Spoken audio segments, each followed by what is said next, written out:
RSS प्रमुख मोहन भागवत के बयान का सर्वत्र स्वागत। बीजेपी और आरएसएस दोनों क्षेत्रों में हुआ स्वागत। भागवत ने पिछले कई महीनों से चल रही अनिश्चितता और कंफ्यूजन का किया पटाक्षेप। 11 सितंबर को 75 वर्ष की उम्र में अपने या किसी और के संभावित रिटायरमेंट की चर्चाओं पर लगाया विराम और कहा दो टूक शब्दों में, ना मैं रिटायर हो रहा ना किसी को कहूंगा। राजनीतिक प्रेक्षकों के अनुसार भागवत के इस खुलासे का एक और भी मैसेज है। मौजूदा हालात में भाजपा के पास नरेंद्र मोदी का कोई विकल्प नहीं और इसीलिए मोदी निर्बाध लागू करते रहेंगे 2047 का विकसित भारत का एजेंडा। वैसे भी 2024 के चुनाव में देश ने मोदी को दिया था कम से कम अगले 5 साल अर्थात 2029 तक रूल करने का मैंडेट। अलबत्ता नरेंद्र मोदी मोहन भागवत के संबंधों का है एक और भी पहलू। केवल नरेंद्र मोदी के प्रधानमंत्री बनने के बाद ही आरएसएस का पूरा हुआ दशकों पुराना सपना, राम मंदिर निर्माण और कश्मीर में धारा 370 हटाने का सपना, और फिर नरेंद्र मोदी खुद भी रहे हैं एक पुराने आरएसएस प्रचारक। भागवत के इस बयान से अब भाजपा और आरएसएस दोनों होंगे और मजबूत और दोनों के बीच बढ़ेगी मानसिक निकटता।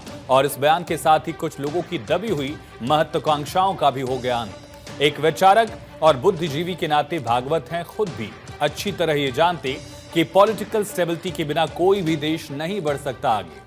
बिहार चुनाव से ठीक पहले भागवत के इस बयान के हैं और भी कई राजनीतिक मायने।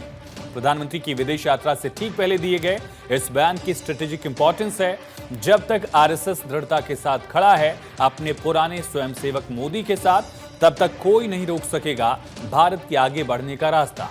ट्रंप की टैरिफ धमकियों की पृष्ठभूमि में ये बात हो जाती है और भी महत्वपूर्ण, क्योंकि अब इस विदेश यात्रा में नरेंद्र मोदी की नई कूटनीति के चलते ट्रंप के टैरिफ वॉर का सामना करने के लिए भारत चीन रूस का बन सकता है एक नया शक्तिशाली त्रिकोण। ऐसे में आरएसएस सहित सभी प्रगतिशील शक्तियों का नरेंद्र मोदी के साथ खड़े रहना जरूरी, क्योंकि विदेशी शक्तियों का मुकाबला करने के लिए देश में इंटरनल स्टेबिलिटी का होना है एक प्राथमिक अनिवार्यता। और संभवतः इन सारे हालातों को भाप कर ही मोहन भागवत ने आज दिया ये स्ट्रेटेजिक बयान, जिससे भाजपा और आरएसएस दोनों में और कद बढ़ा। आरएसएस प्रमुख मोहन भागवत का प्रधानमंत्री मोदी ने 15 अगस्त को लाल किले की प्राचीर से भी की थी आरएसएस की सराहना।